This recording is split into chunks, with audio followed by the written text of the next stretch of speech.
Today on the big show, we're going to talk about, are you paying your techs enough? It's a question that everybody needs answered. Are you paying your techs enough? We're going to go through it in a deep way. Punch it right in the face.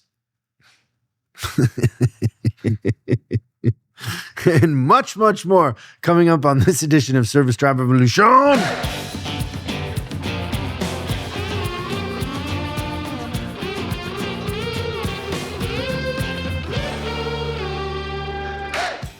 Sometimes I just feel old. I went to Home Depot over the weekend. Okay. And I get that.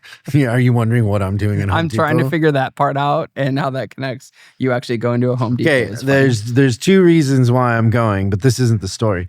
I need a rotary sander for this thing I'm doing, and I was thinking about getting a toolbox. So I go. For the new place? Yeah. Okay.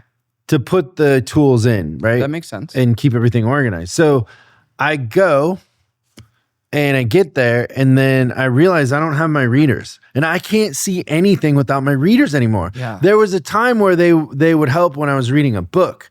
Now I can't read the ingredients on the back of a solvent can, which are fairly Home big Depot. writing. Right? Yeah, like the price thing.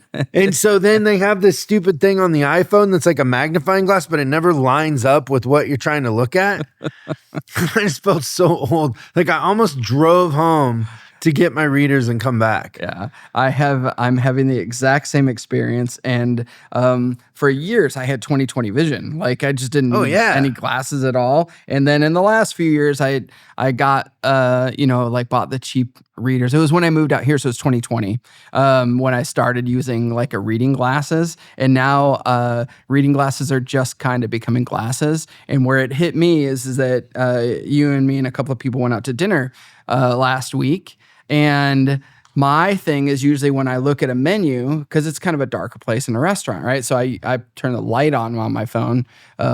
Me being the technical moron that I am, I didn't know there was some sort of a magnifying glass thing, but I might download that. But I usually can turn the light on and then I can see the menu. And I turned the light on and I still couldn't read the menu, so I just went with the steak. But yeah, so that's been happening to me more and more. Like I even feel weird now that I don't have my readers in front of me because I know that if I try to read something, I'm in trouble. I have readers in every drawer of every place I exist.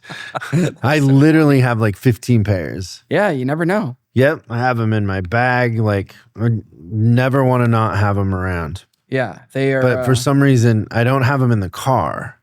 And like why I would go to Home Depot without them, I don't know. You just don't think about it until you need them. Yeah, I'm starting to think I'm probably going to end up with bifocals in the next year or so. October 23rd and 24th is a very special day. Tell everybody what it is. Oh, that would be our annual Top Dog event. And there's something special about this event. What's that? It's going to be the best event ever that we've ever done. For sure. I'm convinced. Yeah. Chris Voss is going to be one of the speakers, but we got some fun speakers. You watch his masterclass? Maybe. I'm in a mastermind with him. That's right. You know him, yeah. Don't you? Yeah. Yeah. So you're in a mastermind with him, but I thought that his masterclass was really well done.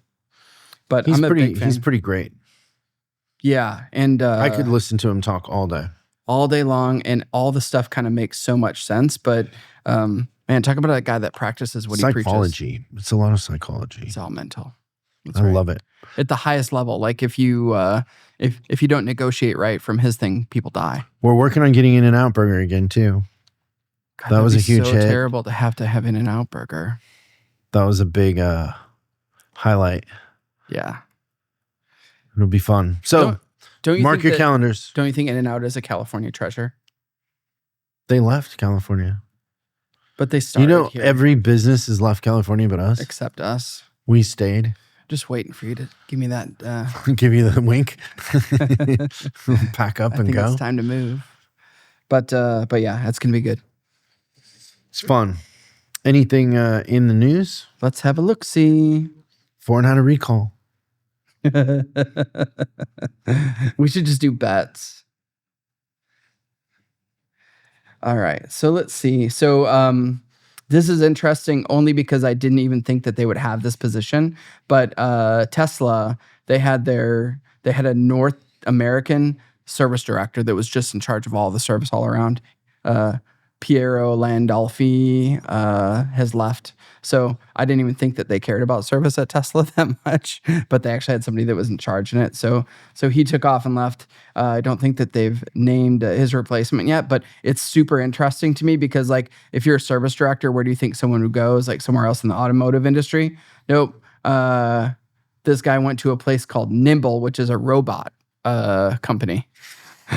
So he's a tech guy, basically, that was in charge of service. So I thought that was really interesting. Man, this whole thing is just kind of fun. Let's see. There's some good deals going on. Ford, not a recall notice, but they're releasing 2027. I always think that this is a new thing, but I don't know. Maybe it's not. They're calling these things BEVs now instead of just EVs. What's the B stand for? Battery. Oh. But I'm just now, I don't know. I don't know why they had to add a letter, but it's going to be a $30,000 battery electric pickup coming out in 2027. So I think that that's interesting that people are still kind of moving forward. There's also in the news kind of like a thing that looks like it's becoming a theme. A lot of the auto manufacturers moving production into the United States. I wonder why. If I had an idea, I would say that it's that was expected. But Toyota, Nissan, Honda, isn't it? Do you ever Hyundai? Think about the fact that this stuff that Trump is doing is not historically stuff that a Republican would do, that he acts more like a Democrat? Yes, and I think that you would offend people by saying that, but it's just a fact. Oh, I'm sure. You offend people just by talking about it. But yeah. I still find it fascinating. So I didn't think about it until you said it, but there's definitely certain things. I'm assuming I'm okay to say this on the thing, but like his approach towards marijuana is Democratic more than Republican. Yeah. Is he undoing that? So I think so. I think that's he's at least working on some of the legalization. Just for the record, I don't smoke weed. It's not my thing. But you like that I did the turn to the camera to say that just to make sure in case they wondered. But so I think there's a few things like that. You don't drink. Yeah. So I don't do weed either. Yeah. You don't do anything. I do In-N-Out Burger. Which turns out is the most unhealthy of all those things. But yeah, so I hear what you're saying, but I'd never thought about it before then. Yeah, like I think people are so polarized that they're not paying attention to what's going on. But yeah, what he's doing is way more what the Democrats talked about doing for a long time, and the Republicans were like, fine, take the jobs overseas, like corporate profit. And he's like, no, this is about the middle class, Yeah, bringing the jobs back. It's interesting. It is very interesting. Well, I do think that our country gets better if people are more playing to the political middle, because neither side completely can. It doesn't make sense mathematically that one side would be right or wrong all the time. The middle's where it lives. Well, I mean, what's funny is the people that are against him. Well, it's like here. It's like the government here wants to fight Trump. And so basically by fighting him, what they're saying is we're pro-crime, which they kind of were pro-crime because of Soros and the DA and all that. But like, that's a crazy thing to say. Like, we're pro-crime, screw Trump. Like, I don't know. It's just funny. But if you walk, I mean, it's not just a punch, start to a joke, but like I walk home regularly and the city is pro-crime. Yeah. The city is pro-crime. Like, and we want to stay that way. How do we get to that?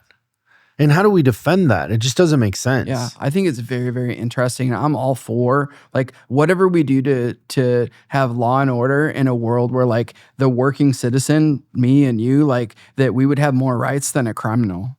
Common sense. We're just talking about common sense, like just basic stuff.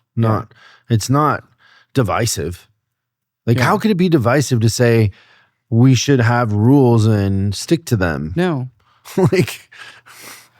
Yeah, that's the all of that, right? Like, so we live in a world where, like, if I'm, however, like, even I affect like the way I dress based on the lawlessness that exists. We were talking about a couple of weeks ago, like that I have a watch. And you're like, what? You have a watch? I'm like, yeah, I have a watch. Why don't you wear it? Because I don't want to give it to somebody. Yeah. Like, and it's just sad that that's the world where it exists. But like Law and Order, it's a cool place to live. I'm in.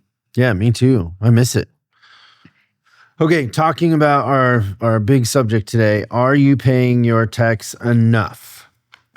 So the first thing Christian would like to point out is who's paying for the techs?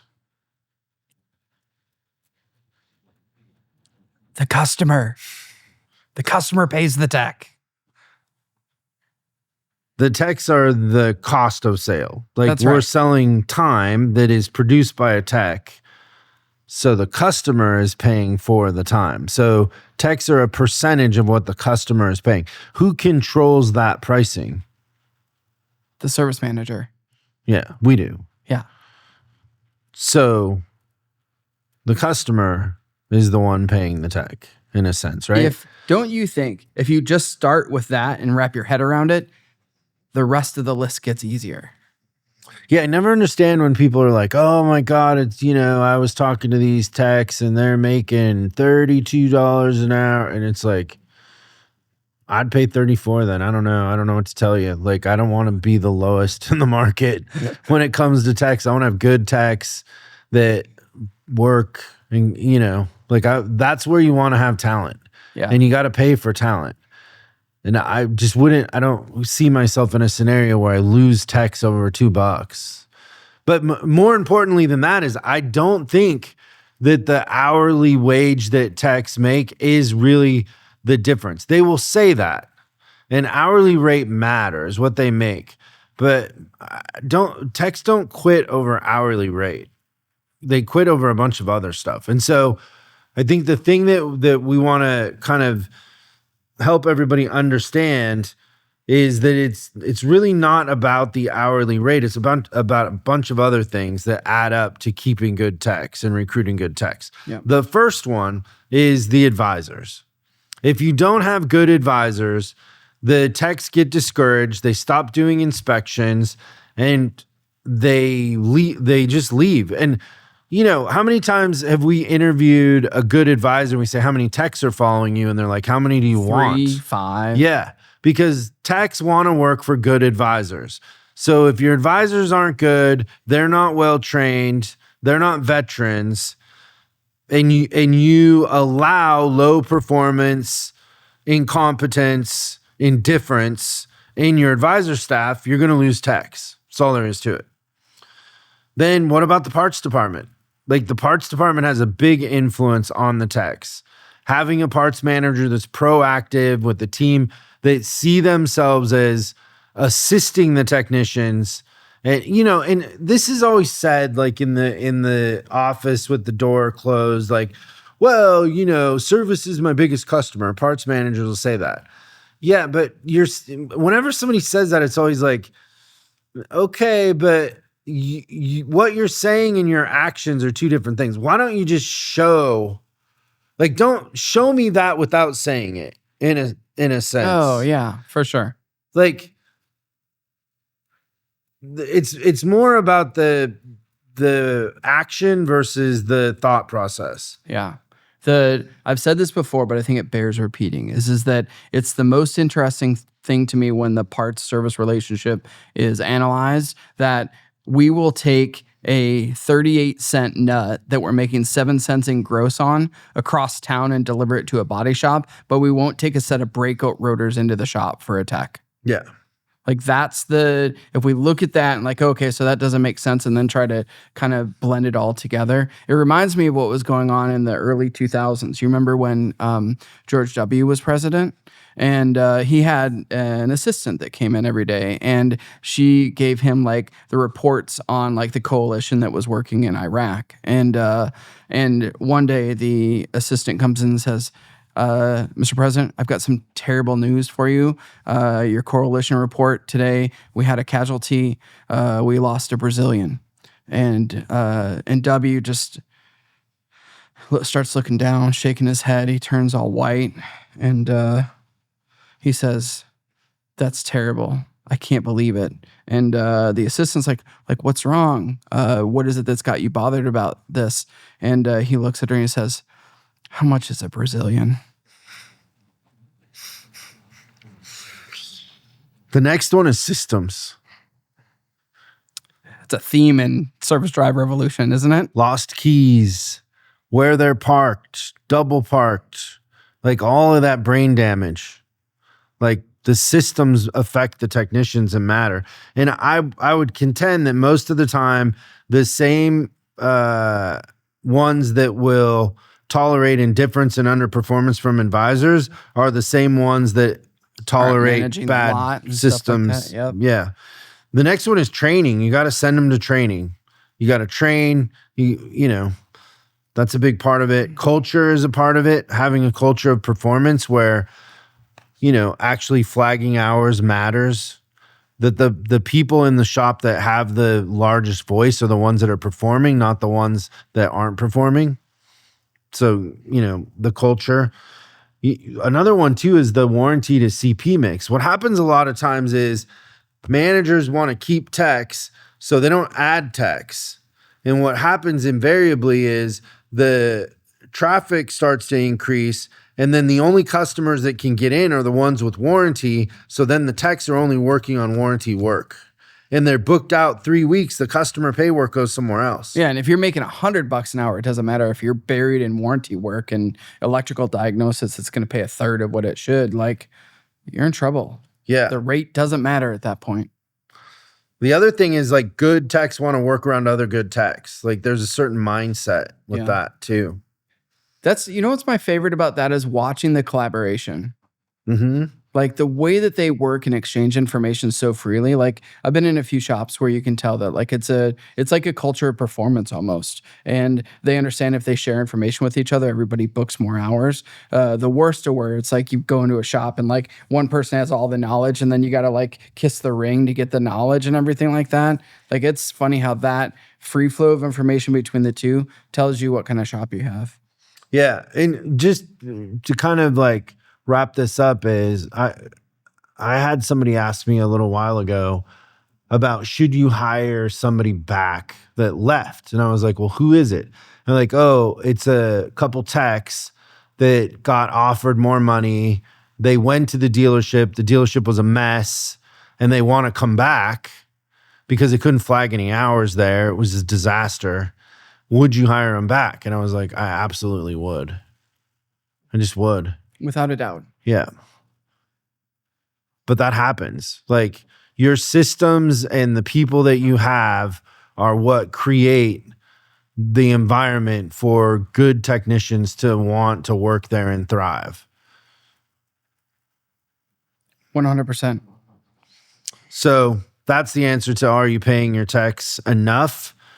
I wouldn't think just about the money because the customers are the ones paying the techs. I would think about what are you doing as a leader to create an environment of performance and a culture that the best technicians want to come work for you. That's right. And pay is the easiest part. Yep. And he or she who has the most techs wins. Amen.